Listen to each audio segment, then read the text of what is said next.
Mali. Mali to integrate 26,000 ex-combatants into national army. In compliance with the Algiers Peace Accord signed on June 20th, 2015, the Malian government will integrate 26,000 ex-combatants into the army. The peace agreement involving the Malian government, a coalition of pro-government armed groups from northern Mali called the Platform, and the Coordination of Azawad Movements, CMA, and an alliance of insurgent groups from the north called for the restoration of peace by integrating members of former armed groups in the north of the country into the national army.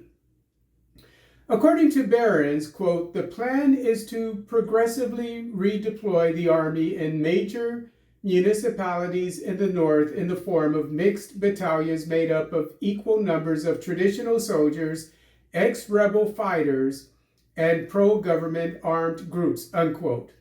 According to Actu Cameroun, the integration will happen in two phases. The first phase will take place immediately and will integrate the first 13,000 ex-combatants into the Malian army based on the quotas mentioned above. The second phase will be completed in 2024 and will involve integrating the ex-combatants into various sectors of civil society and the military. According to McAllister News-Capital, quote, a commission will be formed to present proposals to integrate senior military officers from the movement into the Army's chain of command, unquote. Ethiopia. Ethiopian military killed over 800 al-Shabaab insurgents. Over 800 al-Shabaab insurgents have been killed by the Ethiopian military since they entered eastern Ethiopia on July 21st, 2022.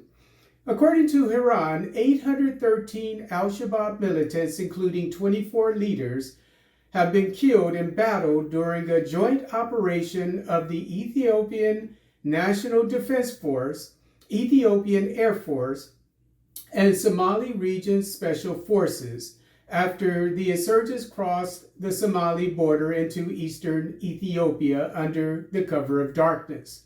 With airstrikes, the Ethiopian Air Force destroyed logistics, weapons, and food depots the insurgents planned to use over a long period.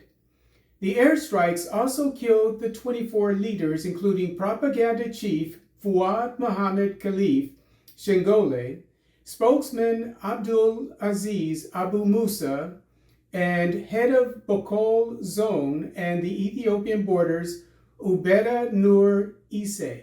According to Iran, quote, the people of the region have provided an immense support to the security forces, unquote.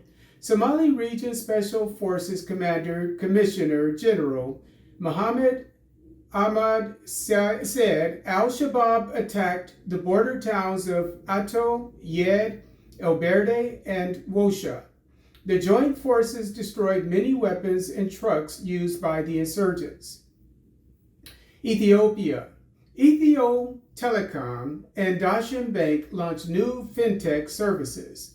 On Friday, August 5th, 2022, state-owned Ethio Telecom and Dashen Bank launched new fintech services for Ethio Telecom's Telebir app. Telebir will now offer 3 services to the unbanked and underbanked of Ethiopia, namely Mela Microcredit, Indekise Credit Pay Overdraft Service, and Sanduk Micro Savings Service. Mela allows customers to borrow money for transactions or withdrawals. Indekise allows customers to borrow money using overdraft. Sanduk is a fintech interest rate-based savings account. According to Ethiopian Monitor, a customer's credit score is based on their Telebir usage and transactions. Telebir is intended to give rural populations access to banking services. Launched on May 11, 2021, the Telebur app now has 22 million users from 37 countries, with transactions reaching $604.6 million. Uganda. Uganda closes office of LGBTQ organization. The Ugandan government has suspended operations of a prominent LGBTQ organization. According to Actu Cameroun, Sexual Minorities Uganda, SMUG, was ordered by the Ugandan government to shut down its operations as it was not deemed a business or non-governmental organization. Executive Director of SMUG, Frank Mugisha, said the government told him that his organization didn't have proper documentation. According to SMUG's website, quote, "The purpose of SMUG International Incorporated LGBTI Rights NGO is to support the activities and programs of Sexual Minorities Uganda located in Kampala, Uganda. Support is in the form of fundraising, grant writing, administration, strategic planning, networking, organization linkages, and contracting with like USA organizations, along with advising and coaching SMUG membership organization leadership," unquote. Homosexuality is illegal in Uganda.